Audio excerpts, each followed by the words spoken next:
Hello friends, how are you all? So today we are going to talk about Java operators. Okay, so I just wanted to tell you one thing. You please take a notebook and pen and take down the notes also parallelly, because I'm going to give you the notes in the slide itself. You just need to pause the video wherever you need to take down the notes, wherever you are lagging behind, just rewind the video and you can watch it again. This video will be little long because we are going to cover many different operators. So okay, so let's just go inside. Yeah, and before going inside, please subscribe the channel and press the notification bell icon for the latest videos. So let's move inside. So we'll first talk about the topics like we used to do. So first we have definition, then types of operator, then explanation about different operator, then example program, and then we will take questions, and you will need to solve those questions, and you need to give me your answer in comment section. Okay, so let's go inside and see the definition for operator. So if we'll talk about like formal definition, it is a symbol which is used to perform operation between variables and values. So basically we have a variable and we have a value. Like you can see where I have placed the cursor right now. On the left hand side it is the variable and the right hand side is the value. So we are performing the operation between these two things. So what operations we are means what operation I am performing here? I am assigning this 100 value, initializing it to x variable. Okay, so here this equal to is known as the operator. If you will see in the next one, left hand side we have x, and right hand side what are we doing? We are performing a operation. We are adding 20 to x. So x we have previously 100, so now it will become 120 this time. Okay, so this is the definition for operator. You can note it down, and let's go to the next slide. So here we have different types of operator. So how many types of operator we have? Basically it is 6 type. Number one is arithmetic, then relational, then bitwise, then logical, then assignment operator, and then miscellaneous operator. So we will talk about the basic operator here, which we are going to use in our tutorial. So first one is arithmetic operator. Actually it's a very useful operator in every language perspective, whichever language you are learning. It may be some different language like .NET, like your PHP, Python. You have these operators. So here we have different kind of operator. Number one is addition, then subtraction, then multiplication, then division, modulus, increment, and decrement. Okay, so we will see each of them by an example. So here we have assigning 10 to x, and first one what we are doing, we are adding 10 to it, so it will become 20. Then we are subtracting 5 from it, it will become 5, considering x as 10 only. Okay, so then division means divide we are doing, then 1 quotient will be there, multiplication 20 will be there. Then when we are going for modulus, then it will give us the 0 result. Then for increment it will become 11, and for decrement it will become 9. Then next one we have relational operator. Relational operator, it is also known as comparison operator. We are comparing between two different variables. Okay, and we are returning either it can be true or false. It is used mainly in the if condition or your while condition. So we will see them with one example. Okay, so there are different kind of relational operator. Number one is equal to, then not equal to, greater than, less than, greater than equal to, less than equal to. So if I'll talk about the examples, we have the examples here. We have initializing x to 10 and initializing y to 10. So now we are comparing whether x is equal to y, yeah, true. X is not equal to y, false, means how is it possible 10 is not equal to 10. Then x is greater than y, 10 is greater than 10, false. X is greater means x is less than 20, 10 is less than 20, true.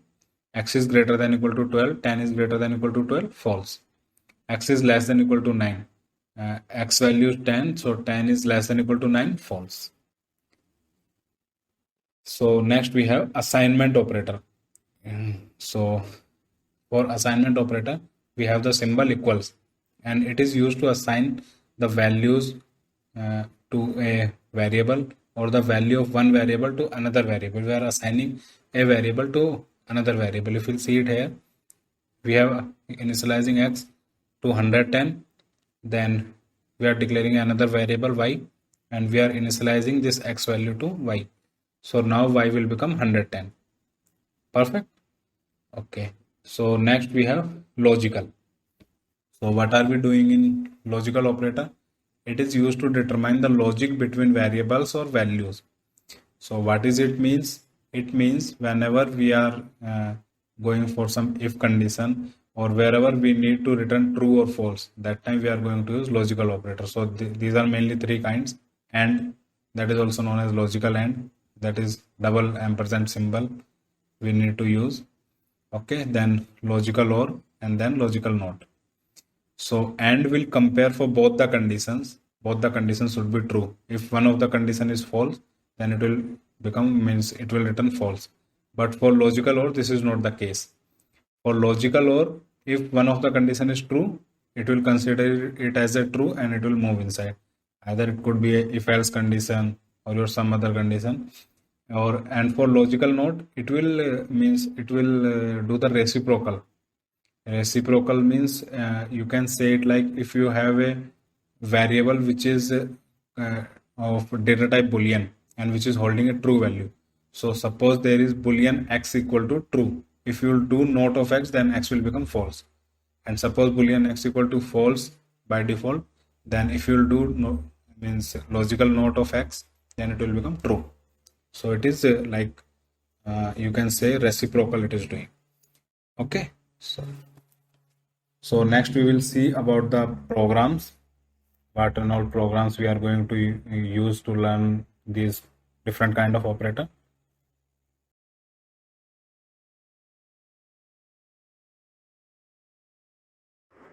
So we have come inside our computer and we'll create a new folder here, that is operator. So inside this I have created 4 different folders, and I'll write each and every program inside these folders. So in the first folder we will write arithmetic operator demo program here. So we will name it as arithmetic demo.java, and then it will ask for permission. Click on yes, and then open with notepad. So here we will write our program. So first of all we'll declare the class with class name public class, and class name arithmetic demo I'm giving, arithmetic demo. Yeah, then open close curly braces.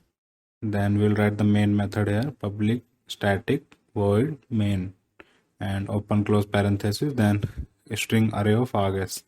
Then string s should be capital. So yeah, string array of args, args, open close curly braces. So yeah, so inside curly braces we will declare a variable by the name x, and we are initializing it to 10, okay, of integer type. So we will print this x here, and we will perform several operations here. So first one we are performing plus, so we are doing addition. Then in the second one we will see in the subtraction, that is x minus 10. So x minus 10, x minus 5 we will give, and then system.out.println, then close parenthesis, then x into 2, then system.out.println, system.out.println, open close parenthesis, then x divided by 2 semicolon. Yeah, so in the we will save it and we will try to run it here. So in the URL type cmd, your command prompt will be open. So then we will compile it with javac and file name.java, that is arithmetic demo.java. So it has compiled successfully.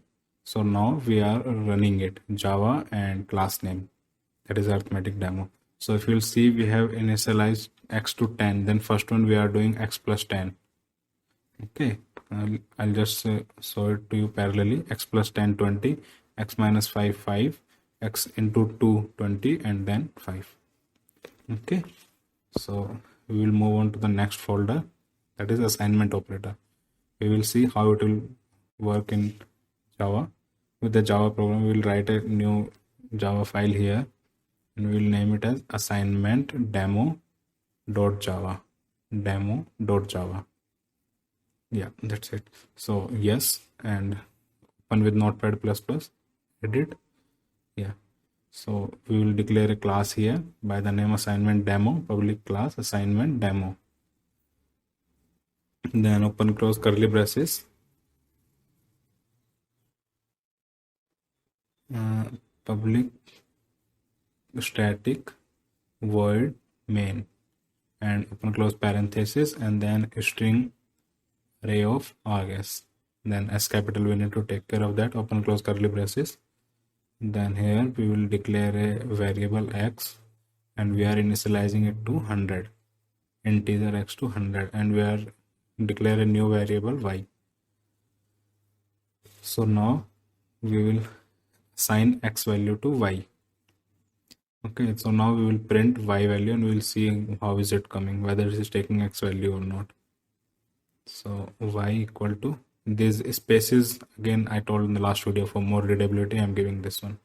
So save it and then go here and cmd.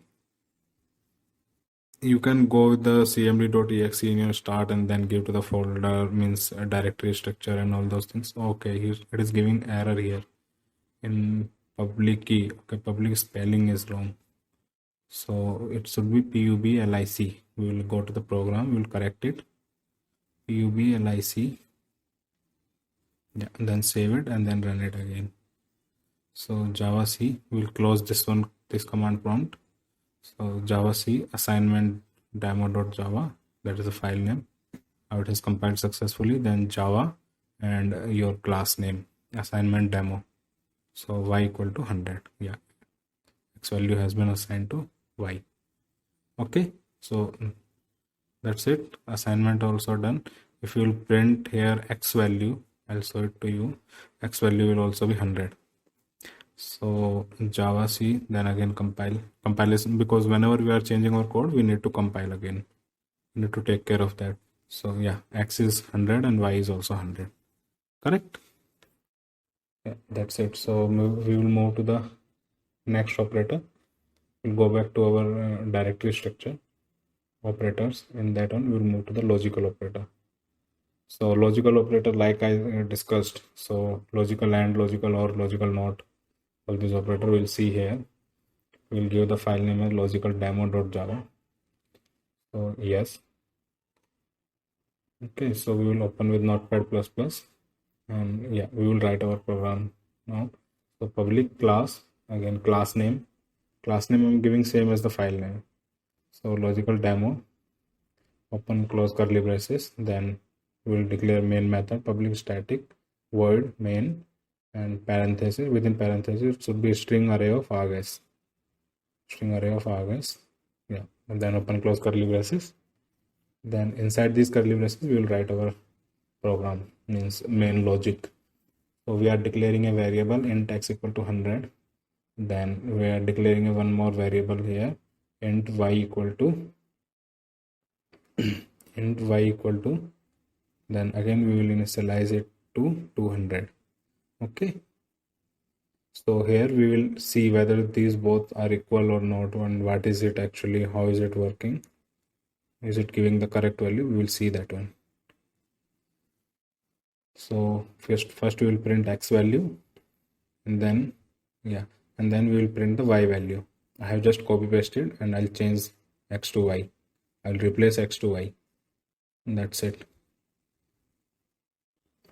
Okay, so now we will perform logical and, logical or, all these things. So I'm in the comment statement, I'm writing here logical code. So what is it actually? It is means we'll talk about the comment statement and all in the next video. We'll write some dummy programs and we'll practice some basic programs in Java in the next video. Okay, so we will print x. So x is greater than 120. Okay, and y also we will check. So x is greater than 120, which is false. And with the AND condition, like I said, both the conditions should be true. But y is greater than 100, that is true for sure. So it will return a false value. Okay, then again I have copy pasted. Then x is less than 120 and y is greater than 100. So now both the conditions are true. So it will return true value. So here we will use logical OR. So one condition should be true. I'll give the blank spaces for more readability. Okay, so in the third statement, it will return true. Why? Because one condition is true for logical OR, like I said. So we'll open the command prompt. Yeah, I'll show it to you parallelly. So compile the file, java c logical demo.java. Then it's compiled successfully. Congratulations. So we will run the file java logical demo. So yeah, see here, x value is 100, y value is 200. We have initialized. So first condition is false, so that is why it is false. Second one, both the conditions are true with logical AND, so it is returning as true. And the third one, first condition is false, but second one is true, so it is returning true. Correct? Yeah, that's it for logical. And if we will see, like for logical NOT also, I'll put it into a bracket and NOT. Yeah, this is the syntax for logical NOT, and it was true actually. Now it will return as false because it will reciprocate, like I said. Okay, so we will run it java logical demo and see. And the last one, it is false. Correct? So we will see our last operator. Again, move back to directory structure in operators. Now here relational operator we will see. Relational operator, we have greater than, less than, equal to, not equal to, those operators. So we'll create a new file here. We'll go to the new and then text document. In the text document, we will change the file name completely, and we are changing it from text to Java. That is why it is asking for permission, like you have seen it before also. So the file name we will give an relational operator demo. Okay, so I'm giving relational operator.java. You can give relational operator demo also, no problem. So add it with notepad++. Here we will write. So public class, we are declaring the class with the class name relational operator. So relational operator, yeah. So open close curly braces. So inside the curly braces, public static void main. Then open close parenthesis. Then string array of args. Then again S should be capital. And guys, you need to take care of these typo mistakes because it should not be there if you are going for some project development or in your job. So for practice it is fine. You can make like as much mistake as you can. But if you are going in a job, so you really need to take care because of these little mistake. It may be huge sometime. So we have initialized two different variables, x and y, and we have initialized x to 100 and y to 10. So we are just checking whether x is equal to y. It should return false because 100 is not equal to 10, right? So then again we'll check the next relational operator, system.out.println. Then x is not equal to y, so it will return true because 100 is not equal to 10, obviously, so it will return true. Okay, so we'll run this program. We need to close it because it was the different structure. We can go back from there and give the correct structure also, but here I'm preferring to go directly only. You can go back and set your path also. So java c relational operator.java, java, and then file name. So these are the questions which you need to answer, and you can reply me back into the comment section. So that's it for this video. Thank you so much, and don't forget to like, subscribe, and comment and share with your friends. Thank you.